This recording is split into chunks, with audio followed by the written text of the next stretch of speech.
अस्सलाम वालेकुम dear students, hope all of you are fine. Chapter 6 की वीडियो उम्मीद है आपने देखी होगी और सारी चीज़ें क्लियर होगी। अगर कोई भी चीज़ समझ नहीं आई हो तो आप व्हाट्सएप या मैसेज के ज़रिए से पूछ सकते हैं।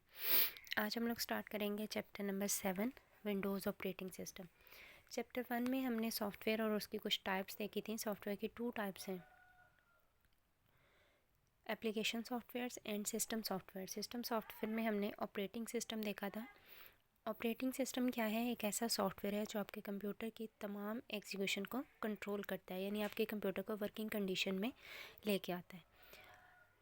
ऑपरेटिंग सिस्टम्स की डिफरेंट टाइप्स हैं, 2 टाइप्स हैं इंटरफेस के अकॉर्डिंग। इंटरफेस क्या है कि वो जिस तरह से आप इंटरेक्ट कर रहे होते हो कंप्यूटर के साथ, वो चीज़ हमारे पास क्या कहलाती है? इंटरफेस कहलाती है। इंटरफेस के पॉइंट ऑफ व्यू से हमारे पास 2 तरह के ऑपरेटिंग सिस्टम एग्जिस्ट करते हैं, graphical user interface and command line interface. Interface की डेफिनेशन देख लेते हैं।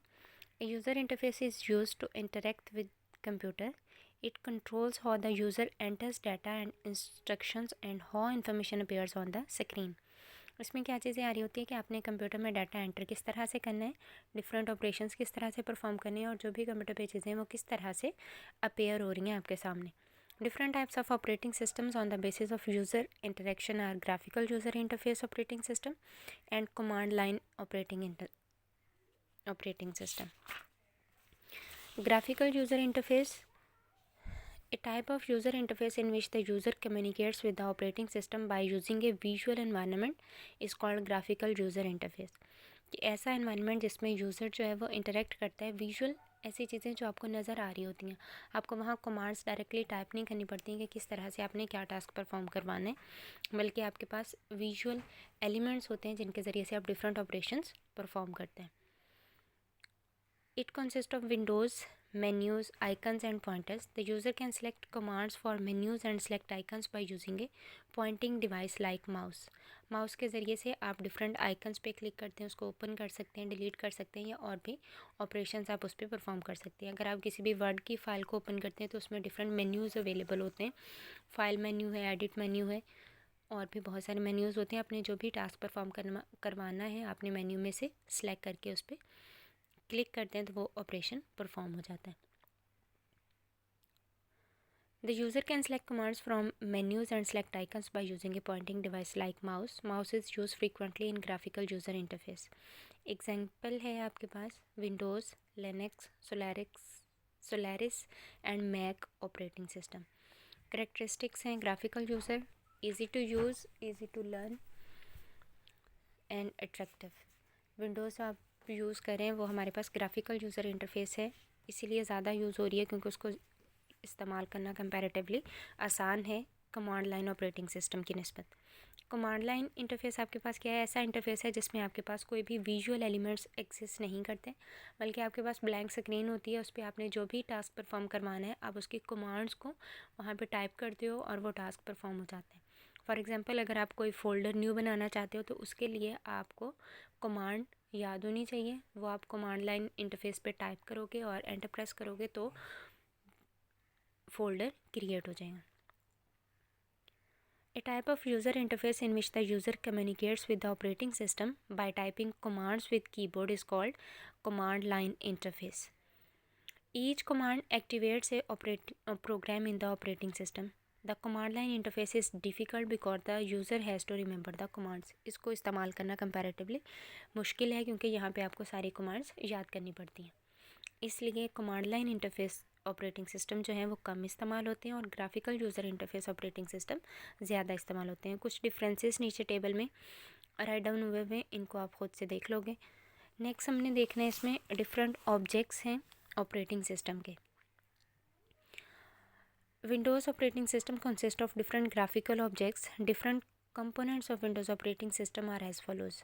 डेस्कटॉप आप जब भी कंप्यूटर को ऑन करते हो तो आपके सामने मॉनिटर पे एक स्क्रीन नज़र आ रही होती है, उसमें बैकग्राउंड होता है, उसके ऊपर कुछ आइकन्स बने हुए होते हैं, छोटी छोटी पिक्चर्स होती हैं, नीचे एक टास्क बार होती है, उसके एक साइड पे टाइम डिस्प्ले हो रहा होता है, एक साइड पे टाइम मेन्यू। इस पूरी चीज़ को जो आपके सामने डिस्प्ले में आ रही होती है, इसको क्या बोलते हैं? डेस्कटॉप बोलते हैं।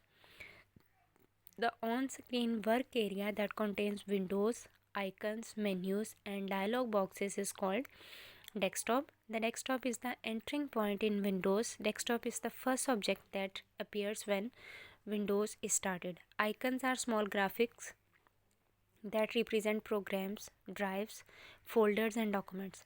It is used to start program, open a document, access a contents of a drive folder. कि आपने जो भी टास्क परफॉर्म करवाना है, आप डेस्कटॉप पे मौजूद आइकन्स के ज़रिए से कुछ ओपन करना है तो आप ओपन कर सकते हो। डबल क्लिक करोगे तो आइकन ओपन हो जाएगा, फोल्डर है या कोई फाइल है, या अगर आपने उस पर और ऑपरेशंस अप्लाई करने तो आप उसको राइट क्लिक करोगे तो आपके पास एक लिस्ट आ जाएगी डिफरेंट ऑपरेशंस की। Next one is my computer. एक फ़ोल्डर उसमें माई कंप्यूटर का होता है। माई कंप्यूटर एक्चुअली क्या है कि आपके कंप्यूटर में जितना भी डाटा या जो भी चीज़ें मौजूद है उसकी एक ग्राफिकल रिप्रेजेंटेशन है। उसमें डिफरेंट ड्राइव्स होती हैं, 4 पार्टीशंस, किसी में 4 होती हैं, किसी में 3 होती हैं। C drive, D drive, E drive, वो उसकी मेमोरी की ग्राफिकल रिप्रेजेंटेशन है। My computer icon is a graphical representation of everything on computer. It is used to view different resources of computer. The resources include drives, files and folders, etc. It also contains control panel option that provides different tools to configure the computer.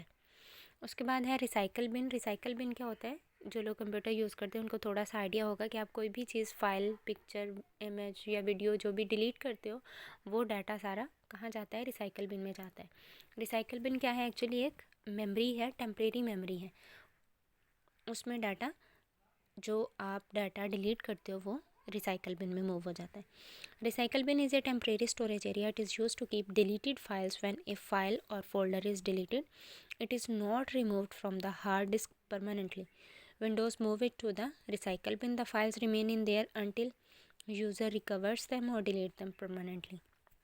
और data recycle bin में तब तक मौजूद रहता है जब तक आप उसको डिलीट नहीं करते।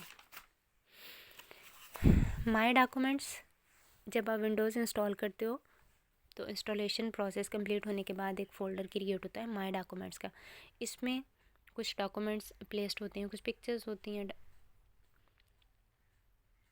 डॉक्यूमेंट्स होते हैं। और अगर आप जो भी सॉफ्टवेयर इंस्टॉल करते हो आप उसको लोकेशन सेलेक्ट नहीं करते तो बाय डिफ़ॉल्ट जो सेव करते हैं डाटा वो माई डॉक्यूमेंट्स के अंदर जाता है। My document is a folder that is automatically created by Windows during an installation. It is used for saving documents. Many application programs like MS Word use this folder as default location for storing files. कि default location के तौर पे इस्तेमाल होता है। My network places है, ये भी एक फ़ोल्डर होता है। इसके ज़रिए से आप नेटवर्क से रेलिवेंट जितने भी टास्क आपने परफॉर्म करने वो कर सकते हैं। विंडोज़ एक्सप्लोरर है। विंडोज़ एक्सप्लोरर फ़ाइल मैनेजर के तौर पे काम आता है। आप इसमें जितनी भी फाइल्स हैं उसको किस तरह से रखना है, क्या टास्क परफॉर्म करने हैं, कॉपी पेस्ट करना है, कट करना है, ये सारे टास्क आप इसमें परफॉर्म कर सकते हो। इंटरनेट एक्सप्लोरर है, ये भी एक सॉफ्टवेयर होता है, एप्लीकेशन है जिसमें आप इंटरनेट एक्सेस कर सकते हैं इसके ज़रिए से। कंट्रोल पैनल है, कंट्रोल पैनल के ज़रिए से आप लैपटॉप में या कंप्यूटर में जितने भी आपने मैनेजमेंट टास्क परफॉर्म करने हैं, अपने सेटिंग्स चेंज करनी है, कुछ इंस्टॉल करना है, डिलीट करना है, अनइंस्टॉल करना है, वो सारी चीज़ें आप यहाँ पे परफॉर्म करते हो। विंडोज़ है, मोस्ट इंपॉर्टेंट फीचर है ये। It is the basic building block of all graphical objects. Windows views most of the graphical objects as a window such as button, menus and toolbar etc. Each application starts in its own window. जब भी कोई चीज़ हम open करते हैं तो एक हमारे पास box open होता है, उस बॉक्स को बोलते हैं विंडो, जिस पे 3 बटन्स भी होते हैं। क्रॉस का बटन होता है, मिनिमाइज़ का होता है और मैक्सिमाइज़ का होता है। आई थिंक आज के लिए इनफ है इतना। नेक्स्ट हम लोग देखेंगे डिफरेंट फीचर्स ऑफ विंडोज़ और देखेंगे डिस्क पार्टीशन। ये 2 टॉपिक हम नेक्स्ट लेक्चर में देखेंगे और हमारा चैप्टर 7 भी कंप्लीट हो जाएगा।